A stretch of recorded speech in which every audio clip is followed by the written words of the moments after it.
یا یونیورسٹی کے کیمپس پہ جو بھی نوکری ملتی ہے قانونی طور پہ میں وہ کر لوں. اب آبویسلی یہ وہ جاب تھی جو نہ باہر کے ملک میں کوئی شوق سے کرتا ہے نہ پاکستان میں کوئی شوق سے کرتا ہے. کینیڈا میں نے پوچھے لگائے ہیں, میں نے باتھ روم صاف کیے ہیں, میں نے کوڑا اٹھایا اور پورا سال اٹھایا, اور میں فخر کرتی ہوں اس بات پہ کہ میں نے یہ کام کیا. اللہ اب دیکھیے آپ کیونکہ میں نے اپنے ہاتھوں سے کما کے اپنی فیسیں بھری ہیں. تو اب جب لوگ کتنے آپ کے ہاتھ بڑے اچھے ہیں, یہ ہاتھ جو ہے نا یہ انہوں نے بڑی محنت کی ہے. میں نے یونیورسٹی میں لائبریری میں سیکیورٹی گارڈ کی جاب کی. میں نے کون سا کام ہے جو وہاں پہ نہیں کیا, کیونکہ آن کیمپس لیگل طریقے سے آپ کو یہی جابز ملتی تھی. یہاں سے آپ اندازہ لگا لیں کہ رزق حلال میں کتنی تاثیر اور قوت ہے. آپ اپنی بات کر رہی ہیں, اسی کو آپ نمونہ بنا لیں کہ اللہ نے رزق حلال میں کتنی طاقت رکھی ہے, کتنی تاثیر رکھی ہے کہ انسان الحمدللہ رزق حلال سے کتنی ترقی کرتا ہے. قاری صاحب بلکہ علی بھائی آپ کو تو پتہ ہے, اس کے بعد جب یونیورسٹی سے گریجویٹ کیا, دیکھیں آسان وقت آتا ہے, مشکل وقت آتا ہے, یہ زندگی کا ایک حصہ ہے. پھر ٹف ٹائم آیا, جاب وغیرہ وہاں پہ اپنی میڈیا کے کریئر کو پرسو کر رہی تھی. وہاں پہ پھر میں نے جاب کی کافی شاپ کے اندر کافی بنانے کی, جس کو بریسٹا بھی کہتے ہیں. اچھا, میں کافی شاپ کے اندر کافی بنا کے لوگوں کو دیتی تھی. تب احساس ہوا کہ جو ہم ویٹروں کے ساتھ سلوک کرتے ہیں اور جس طریقے سے ان سے بات کرتے ہیں. اب مجھے ایک بات بتائیں علی بھائی, وہ بیچارے اتنے سے کم پیسوں کے لیے کام کرتے ہیں اس امید پہ کہ ہمیں ساتھ میں ٹپ ملے گی. ٹپ کوئی نہیں دیتا, الٹا بیچارہ کو گالیاں پڑ جاتی. بڑی خوبصورت بات. جی بھیا. بسم اللہ الرحمن الرحیم. بڑی اچھی بات آپ نے چھیڑی ہے اور بڑی افسوسناک بات ہے اور ہمارے معاشرے کی ایک ریالٹی ہے. جس طرح آپ بات کر رہی تھی صفائی کرنے والے کی, جمع دار کی, جب وہ آتا ہے تو ہمارے گھروں میں کہتے ہیں کوڑے والا آیا ہے, جبکہ کوڑے والے تو ہم ہیں, وہ تو صفائی والا ہوتا ہے. کیا خوبصورت بات آپ نے کہی. بالکل, کوڑا تو ہم ڈالتے ہیں, وہ تو ہمارا ڈلا ہوا گند صاف کرنے آتا ہے, تو اس کو تو صفائی والا کہنا چاہیے اور ہم کوڑے والے بنتے ہیں. تو لہٰذا کوئی بھی پیشہ اسلام کی نظر میں, جس طرح ابھی علامہ صاحب نے واضح کر دیا, عیب اسلام کی نظر میں صرف وہ پیشہ ہے جس میں حرام کی آمیزش ہے, جس میں حلال ہے اس میں کوئی عیب نہیں. آپ اگر دیکھیں انبیاء کا, ڈاکٹر صاحب بخاری صاحب نے ذکر کر دیا, کچھ انبیاء کا رہ گیا. حضرت نوح علیہ السلام, یعنی ہم نام بھی کھل کے نہیں بتاتے. میں آپ کو بات بتاؤں, حضرت داؤد علیہ السلام لوہے سے چیزیں بناتے تھے, ہماری اصطلاح میں اس کو لوہار کہتے ہیں. کیوں جی ایسے ہی ہے, لوہار. عربی میں حداد, عربی میں حداد کہتے ہیں. اب لوہار یہ اللہ کے نبی تھے. ادب کی وجہ سے میں وہ لفظ نہیں کہہ رہا تھا. میں یہی عرض کر رہا ہوں, وہی والی بات ہے میں یہی عرض کر رہا ہوں. اب آپ نے خود بخاری صاحب ایک بات کہی, اب دیکھیں نا کہ میں ادب کی وجہ سے نہیں کہہ رہا تھا. ان ورڈز کو میں ادب کیوں نہیں ہے, کیونکہ ہم نے معاشرے کے طور پہ معاشرہ کو بے ادبی بنا لے گا, معاشرے بے ادبی کر نے دی. ایگزیکٹلی یہی تو پرابلم ہے. حلال کام کو آپ کس طرح برا کنسیڈر کر سکتے ہیں, یہ ہم یہی تو سوچ آج بخاری صاحب آپ لوگوں کے تھرو ہم چینج کریں گے. میں نے اس بات کو اس لیے کھولا. اس کے بعد حضرت نوح علیہ السلام وہ کون تھے؟ کارپینٹر تھے, بڑھئی تھے, جس کو درخان کہتے ہیں ہمارے معاشرے میں, نجار. آپ اندازہ کر لیں. اس کے بعد آپ حضرت ادریس کی طرف آئے, وہ کون تھے؟ ٹیلر تھے, خیاطن, درزی تھے.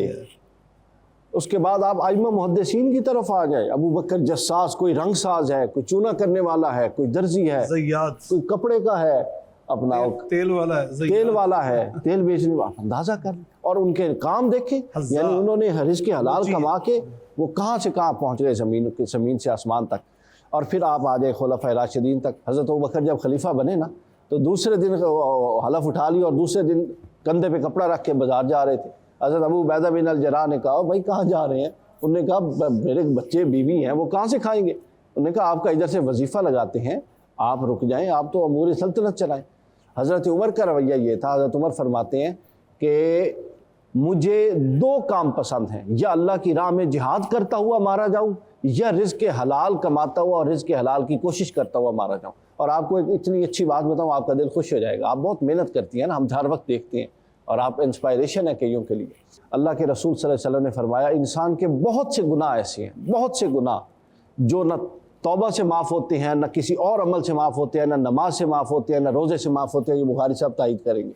وہ صرف رزق اٹھانے میں, رزق کمانے میں جو مشکلات آتی ہیں نا, جو ٹینشن, ڈپریشن, بے چینیاں, اضطراب, پریشانیاں, اس کی وجہ سے اللہ معاف کر دیتا ہے. اچھا, یہاں پہ ہم بریک کی طرف جائیں گے. بریک کے بعد جب واپس آئیں گے تو مجھے پتا ہے کہ آڈینس بھی بےتاب ہے سوال کرنے کے لیے. تو ان کے سوالات کی طرف بھی بڑھیں گے.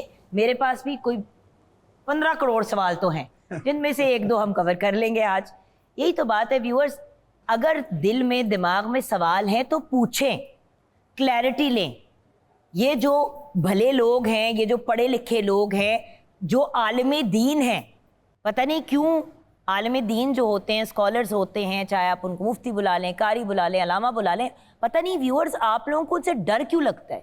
یہ اتنے پیارے اتنے بھلے لوگ ہیں, مجھ جیسے نالائق کو جتنا یہ لوگ گائیڈ کرتے ہیں اور مجھے اتنے رمضانوں سے برداشت کریں, بہت اچھے لوگ ہیں, ان سے جا کے سوال کیا کریں. اور ہم اسی لیے آڈینس سے بھی سوال لیتے ہیں تاکہ آپ لوگ بھی یہ معاملہ عام کریں اپنی زندگی میں. مولٹی فوم کے گفٹ ہیمپرز ملیں گے ہمارے جو بھی آڈینس ممبر سوال کریں گے. مولٹی فوم بچپن سے آرام کی علامت ہے. مولٹی فوم کی ایکسیسریز کی وسیع رینج موجود ہے. مولٹی فوم کے پرانے میٹرس کو اگر آپ ریپلیس کروانا چاہیں تو اس کے لیے بھی ایک بہترین آفر موجود ہے, اور یہ آفر حیرت انگیز رعایتی قیمت میں موجود ہے. سو مولٹی فوم کی ڈفرینٹ ورائٹیز بھی ہیں, آپ اپنے مطابق اس کو آپٹ کر سکتے ہیں. سوالات کی طرف بڑھتے ہیں. سب سے پہلا سوال کون کرے گا؟ جی بیٹے.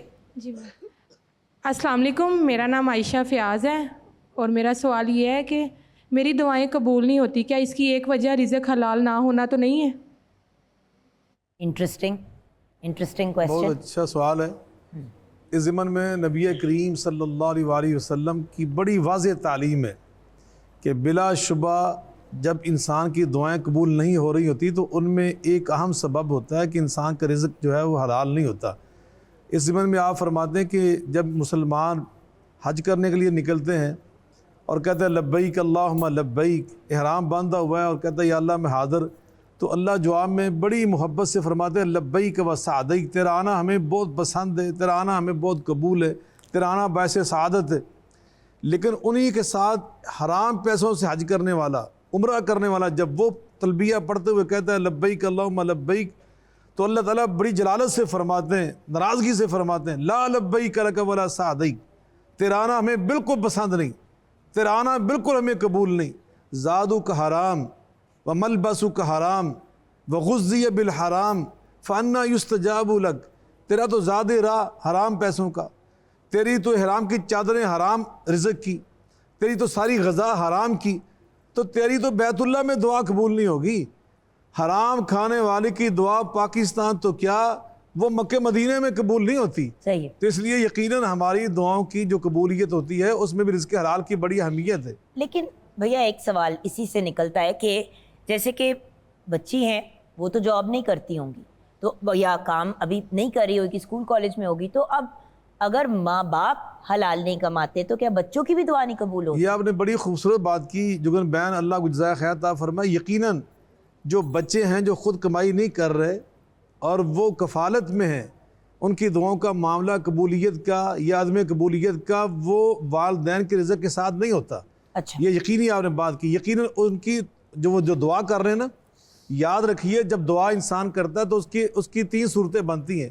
یہ نبی پاک فرماتے ہیں کہ اما ان یعجل اللہ لہ دعوتا, بعض اوقات بندہ ایسی دعا مانگتا ہے جو انسان کے حق میں بہتر ہوتی ہے, اللہ تعالیٰ وہ بہن ہی عطا کر دیتے, وہ جو اس سے مانگا وہی مل جاتا ہے. بعض اوقات و اما ان یصرف عنہ السوء بمثلھا, بعض اوقات ہوتا ہے کہ انسان ایسی دعا کر رہا ہوتا ہے کہ جو انسان کے حق میں بہتر نہیں ہے, اللہ پاک اسے بچا لیتا ہے اور اس کے عوض اس کی تقدیر کو تبدیل کر دیتا ہے. تیسرا و اما یدخلہ فی الآخرہ, یا قیامت کے لیے اللہ خزانہ بنا دیتا ہے. تو دعا کبھی رد نہیں ہوتی ایسے معصوم بچوں کی, اللہ ضرور قبول فرماتا ہے, لیکن قبولیت کی شکلیں مختلف ہوتی ہیں. بعض کو ہمیں سمجھ آتی ہیں, بعض کو ہمیں سمجھ نہیں آتی. اور کبھی کبھی ہم ایسی دعا مانگ لیتے ہیں جو ہمارے حق میں ٹھیک نہیں ہوتی نا, اس سے اللہ تو ہمارا رب آپ کو اس سے بہتر دے گا انشاءاللہ. نیکسٹ کوسچن کی طرف بڑھتے ہیں, اور ہماری بچی جنہوں نے سوال کیا تو ان کو مولٹی فوم کی طرف سے گفٹ ہیمپر ملے گا. تھینک یو بیٹا. جی السلام علیکم. جی میرا نام فضیلت جمیل ہے. میرا سوال یہ ہے کہ میرے گھر میں رزق کی بڑی تنگی ہے, جس کی وجہ سے عبادات بھی ہم کرتے ہیں اس طرح لگتا ہے جس طرح ہمارے گھر میں کسی نے کچھ کیا ہو. جی علامہ صاحب. اب دیکھیے سب سے پہلے تو ایسے معاملات میں ہمیں توہم پرستی کا شکار نہیں ہونا چاہیے. یعنی اگر گھر میں کوئی بیمار ہو گیا ہے یا ہمارے مالی معاملات ٹھیک نہیں ہیں, ہم فوراً اپنے رشتہ داروں کے بارے میں بدظن ہو جائیں. ہمیں توہم پرستی کا شکار نہیں ہونا چاہیے, اور اس کے لیے صرف دعاؤں کا سہارا بھی نہیں لینا چاہیے, عملی طور پہ رزق کمانے کے لیے ہمیں کوشش بھی کرنی چاہیے پریکٹیکلی. اور پھر اس میں یہ ہے کہ ہاں کچھ ہمارے اعمال ہمارے رزق کے ساتھ جڑے ہوئے ہوتے ہیں، کہیں ایسا تو نہیں ہماری اپنے رشتہ داروں اور ہمسایوں کے ساتھ بدسلوکی ہو، جسے ہم قطع رحمی بھی کہتے ہیں، چونکہ روایات میں یہ ہے کہ جو انسان اپنے رشتہ داروں کے ساتھ ناتا توڑتا ہے یہ عمل بھی اس کا رزق میں کمی کا سبب بنتا ہے۔ اور کچھ جو رزق میں پھر برکت کے سبب چیزیں ہوتی ہیں، جیسے بہن کہہ رہی ہیں کہ میرے گھر میں رزق کی کمی ہے، انہیں نماز پنجگانہ اول وقت میں ادا کرنی چاہیے، اور پنجگانہ 5 وقت کی جو نماز ہے وہ پڑھنی تو ہے لیکن اول وقت میں نماز ادا کریں۔ اور اسی طرح گھر میں پاکیزگی کا خیال رکھا جائے، چونکہ جہاں پر نجاستیں ہوتی ہیں وہاں پر شیطانی قوتیں، یہ جنات یا جلدی اثر ہوتے ہیں۔ اگر ہمیں پتہ ہے ہمارے گھر میں ہر بندہ پاکیزہ ہے اور گھر میں پاکیزگی کا خیال رکھا جاتا ہے، پھر یہ چیزیں اثر انداز نہیں ہوتی۔ اور جس گھر میں 5 وقت نماز پڑھی جاتی ہے وہاں پہ یہ معاملات ویسے ہی نہیں ہو سکتے ایسا ہی ہے۔ بٹ وہی ہے نا، بہت سے لوگ ایک اور کام کرتے ہیں، کہتے ہیں جی ہم 5 وقت کی نماز پڑھتے ہیں، بٹ ایکچولی وہ 5 وقت کی نماز نہیں پڑھ رہے ہوتے، وہ ساری نمازیں ایک ہی ٹائم پہ اپنی پڑھ لیتے ہیں قضا۔ سو بات یہ اگر تو آپ کسی پرابلم میں، کسی سچویشن میں، سفر میں ہیں، تب تو سمجھ آتی ہے، یا کوئی ایشو ہے، بے تکا آپ قضا کرتے جائیں کہ یار ایزی ہو جائے گا، تو اگر یہ آسانی کرنی تھی تو ہمارا رب خود نہ کر دیتا۔ ہمیں لگتا ہے ہمارا دماغ نا رب تعالیٰ سے بہتر چلتا ہے، پلیز جس کو مانتے ہیں اس کی بھی مان لیں۔ بڑھتے ہیں اپنے آخری سوال کی طرف، اور جس بچی نے پہلے سوال کیا ان کو بھی ملے گا موٹی فوم کی طرف سے گفٹ ہیمپر۔ تھینک یو بیٹے۔ اور فائنل سوال کی طرف بڑھتے ہیں۔ جی بیٹا۔ السلام علیکم، میرا نام ریدا ناصر ہے، اور میرا سوال یہ تھا کہ اگر کوئی حرام کماتا ہے، ٹھیک ہے، اور وہ حلال کام جیسے صدقہ یا خیرات اس میں لگاتا ہے، تو اس کی نیکی ضائع جائے گی یا پھر قبول ہو جائے گی؟ ڈاکٹر صاحب بڑا مشکل سا سوال آپ کی ڈائریکشن میں آیا، بیکاز دیکھیں اتنا تو میں نے بھی سیکھ لیا ان بھلے لوگوں سے، ان بڑے لوگوں سے، کہ قبول تو ہمارا رب ہی کرتا ہے، جس کی جو نیکی وہ قبول کرنا چاہے۔ لیکن اگر ہم لاجیکل پوائنٹ آف ویو سے بڑھیں تو جی ڈاکٹر صاحب۔ نہیں، بالکل ایسی بات ہے کہ جو حرام مال سے دیا گیا صدقات زکوٰۃ ہیں یہ بالکل قبول نہیں ہوتے، اللہ کی بارگاہ میں اس کی کوئی گنجائش نہیں۔ اللہ پاک ہے، وہ پاک شے کو ہی قبول کرتا ہے، اور وہ پاک چیز کو ہی اللہ کی بارگاہ میں، اور ہمیں بھی یہ حیا ہمیں بھی بطور انسان ہونا چاہیے۔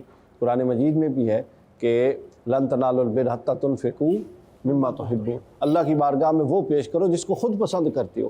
یعنی ہم اللہ کو معاذ اللہ اپنے سے بھی کم ویلیو دیتے ہیں، اپنے لیے تو ایک اچھی چیز پسند کر رہے ہیں اور اس کو ایک ایسی چیز دے رہے ہیں جس کی کوئی ورتھ نہیں ہے، تو لہٰذا ایسا کچھ قبول نہیں ہوتا، نہ اللہ کو اس کی حاجت ہے، لہٰذا طیب لا یقبل الا طیبا۔ بالکل وہ خود بھی پاک ہے، میں نے اس کو پتہ کس پسند بھی پوائنٹ آف پاک ویو سے چیز ہے۔ بھیا بات کی، کیونکہ ایک بات جو ہمیشہ آپ لوگوں نے کہی ہے کہ دیکھیں اللہ تعالیٰ کو کسی کا کوئی چھوٹا سا عمل، ایسے کافر خواتین بھی تھیں اور مرد بھی تھے جنہوں نے کوئی ایک اچھا کام کیا، جیسے کسی بلی کو پانی پلا دیا، کچھ ایسا کام کیا اور ان کو جنت عطا کر دی گئی، رائٹ؟ سو ایسا بھی ہوتا ہے، لیکن بات یہ ہے کہ آپ کو پتہ ہے کہ آپ حرام کے کما رہے ہیں اور اس کو آپ جسٹیفائی کرنے کے لیے حلال کام کر رہے ہیں، تو پھر تو آپ کی نیت کور سے ہی غلط ہے۔ یہ بڑا اچھا آپ نے بڑا آپ اچھا سمجھ رہے ہیں بھیا، میں یہ نہیں کہنا چاہ رہی کہ آپ برے کام کرتے جائیں تو بس سمجھ رہے ہیں، یہ آپ نے بڑا اچھی بات بٹ میں نے کہا میں اپنے آپ کو کلیئر کر کہ آپ کی اس بات کی تائید قرآن پاک میں ہوتی ہے، ان الحسنات یذہبن السیئات۔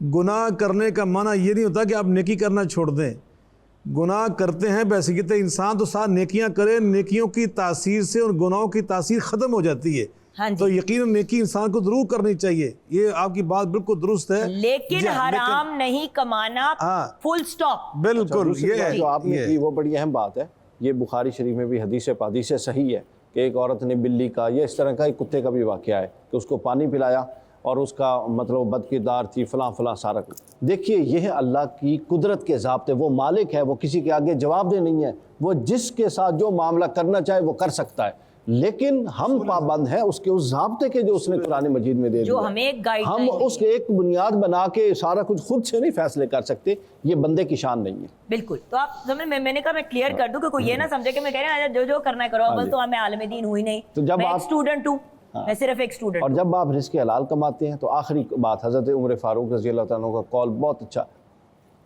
زید بن مسلم اپنے باغ میں کام کر رہے تھے، حضرت عمر نے ان کو شاباش دی، فرمایا محنت کرو رزق حلال میں، اور آگے 2 باتیں کی، اللہ رزق بھی دے گا اور معاشرے میں تمہاری عزت بھی ہوگی۔ سبحان اللہ۔